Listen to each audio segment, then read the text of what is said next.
This is Amud Yomi Gemara and Shabbos Daf Kuf Hey Amud Aleph, and we pick it up on the bottom of Kuf Dalet Amud Beis. We're about 8 lines from the wide line. The first one on line is Rabbanon Lahashlim Shiny. We continue the halachas of Ksiva. Amar Ravami Kosav Isachas with Tiveria of Achas with Tzipairi. Someone writes one letter in Tiveria and another letter in Tzipairi, two different places, Chayiv. Ksivi, why? Because Lamaisa you wrote, Elisha B'choser Kreva. Now these are loaded lines, La Lacha, credible ramifications. Because says the Gemara, you wrote, all you have to do is put the letters together. For some reason, therefore, even though they're two different letters in completely different locations, says the Gemara, still has a din of a De'araisa. Ask the Gemara about Tanani Kosval Shteikos Le'abayis. But what do you mean? What about our Mishnah? They wrote in two different walls. Al Sheidabe Pinchos, two different columns of your booklet. Ve'in Nehegim Zemzeh. They can't be read together. It's two different walls. Pater. So why over here you chayiv? Says the Gemara a chilik, which is shtickle, difficult to understand. Also b'choser ma'isa dikreva. The Mishnah, you gotta bring the letters together. Here it is not. The Mishnah, you got to either take off the wall, cut the paper to put it together. Whereas over here in Ravami's case, even though they're in different locations, but since the papers just have to come together, you don't have to do a maisa. Therefore, you're going to be chayiv. Again, not so simple how to understand the chilek. But let's continue. Two lines from the white line. Tana we learned in a brayso. His own corrected one letter. Chayav, he is chayiv. Ask the Gemara, this makes no sense. Hashta kosav Isachas potter. We learned writing one letter you potter. Isachas chayiv, fixing a letter, correcting a letter, you're going to be chayiv. Amar Rav Sheshes teaches Rav Sheshes, moving over to the first white line. Talking about where he took away the roof of the ches, and thereby you made two zayins. You took away the crown of the dalid, and you made it into a reish. So again, according to Rav Sheshes, it's easy to understand because it's called writing two letters. According to Rava, there's still a shtickle chiddush over here. Because lemaisa, you only wrote one letter. So the Rashi, points out on the bottom over here that the reason is because this letter completed the entire sefer. So even though theoretically all you did is you wrote one letter, but because the ramification, because the result was a complete entity was created, therefore you are chayiv. Tana continues the brayso. One wanted to write one letter as we turn over to Kaveh Hamid Aleph. But he ended up writing two letters. As Rashi explains, he wanted to write a ches, but ended up writing two zayins. Chayiv, he is chayiv. Ask the Gemara about Tanan, but our Mishnah said in this case, Batar explains the Gemara, Loi kasha. Ha debai ziyuni. The Mishnah is referring to a case where the letters still need the crowns. Therefore, you didn't write the complete letter. You're not chayiv. Al debai ziyuni. The Bryce talking about letters that do not need to be crowns. Not every letter has the tagim, has the crowns on them, and therefore, in the Brisa, you're going to be chayiv. And we continue by quoting the next thing in the Mishnah. If you're in abbreviation of Yeshuvin, says the Gemara, where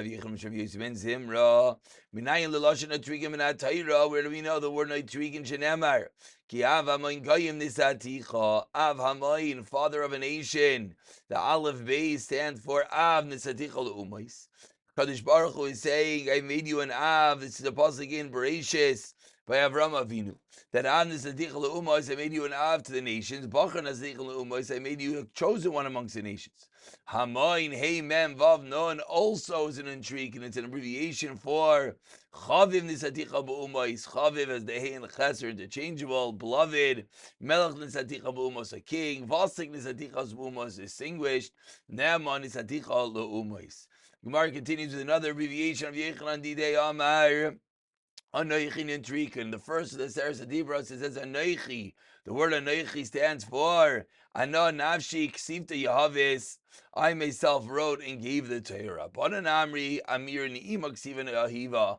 The word Anoichi stands for a pleasant writing was written and given. Continues the Gemara. Some say the word Anoichi should read it backwards. Yud Chaf Nun Aleph, that therefore stands for Yehiva Ksiva Neman Amarel, was given in writing, and as Neman, it's writing, again, different hidden words, an intricate abbreviation that we're seeing that the words in the Torah have a deeper and a more expounded meaning. And another abbreviation, the Rav Nasan Amri, Ki Yarat Aderech Lenegdi, that by Bilam, after he hits his donkey, it says, Yarat, on the road opposite me. What's Yarad Yeresh Tez? Yara Yarasa Natsa. The mule was afraid. Why? Rasa, because it saw the Malach Natsa turned aside. Devei Rabbi Yishmael Tama Caramel says the pasuk by the Karban Oimer Karamale. It has to be a full head of grain. Rav Achbar Yaakov Amar Vukalalani Klolas Nimreses. David Amelech says about Shimon ben Gera when he's cursed, and he cursed me with a Niklala Nimreses. What does Nimreses stand for? Nitrikin Noyefu, that Shimi was a Noyef, an adulterer, Moyavihu, Reitzeach, a murderer, who Sarer, who an enemy, Ta'ivahu, an abomination. Finally, of one last, an intriguing of Nacham Yitzchak Amar, Manidaber, Manitzadak, by Yosef, when they come over, as they find the cup in Yehuda's possession. How can we talk? How can we justify ourselves? The word nitztadak, as we get up to the Mishnah, stands for Nachayim Anachnu. We are upright. Tzadikim Anachnu, Tayim Anachnu, Dakim Anachnu. We're clean. Kedoshim Anachnu. Again, hidden in the words to Yosef at Tzadik and the Trinkin, showing the deeper meaning of that which he is saying. And now we continue with the final Mishnah, a short Mishnah concluding this parak. Says the Mishnah, we've learned about Helen many times, the fact you have to be aware of that which you're doing wrong to be chayiv on Shabbos. So if someone writes 2 letters in 2 acts of forgetfulness, achas shachos, achas ben arbayim, Rabbi Gamliel mechayiv v'chachamim paitrim. A machlokes of Gamliel and the chachamim. Says the Gemara, what is this machlokes? The question being, the fact is you need to write shtei oisiyos to be chayiv. So you only wrote 1, and then you realize and you forgot again in Shabbos. So how do we view that act? Do we allow them to combine or not? That is the machlekes of Gamliel says yes, and you're chayiv. Chum says no, and you're potter. Hadron alocha bainem, and we go straight into the 13th parak, which continues the avos melachis. If someone weaves 3 threads, or he adds 1 thread to something that was already woven, chayiv.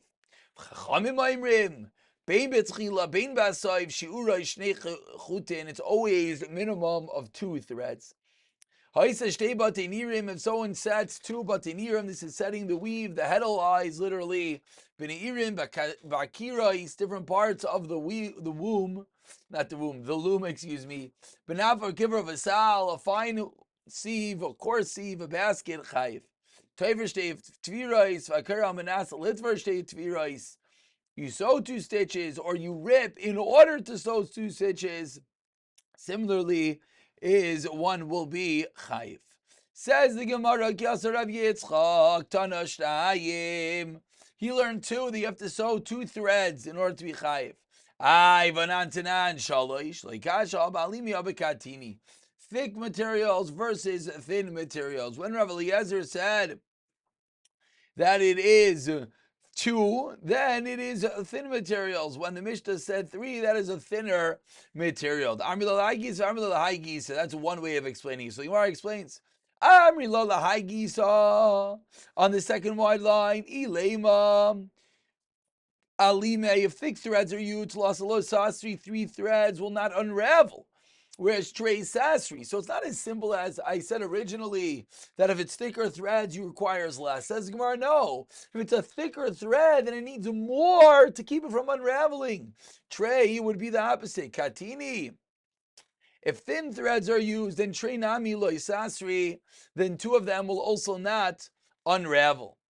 Other way, that what? Katini, thin 1 slasi yadi. 3 of them are noticeable, trailer yadi. They're not noticeable 2 small threads. Alimi, strong ones.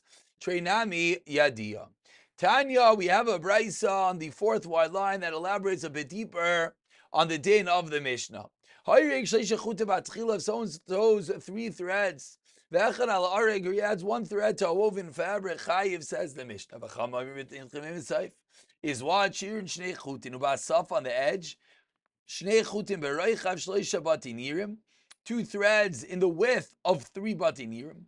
Halamazeh daima l'ari tziltzil katan, someone who weaves a small belt, shnei chutin bereichav shloisha batinirim. Says the Gemara, so it's going with the din of Rav Eliezer that 3 is where you're chayiv, like the sheet of Rav Eliezer. Tani idach, we have another brayso. Someone sews 2 threads on a large piece of fabric, vala imra, on the border of fabric, chayiv. Rav Eliezer, even if 1 thread is added, ubasaf on the edge, like we just saw,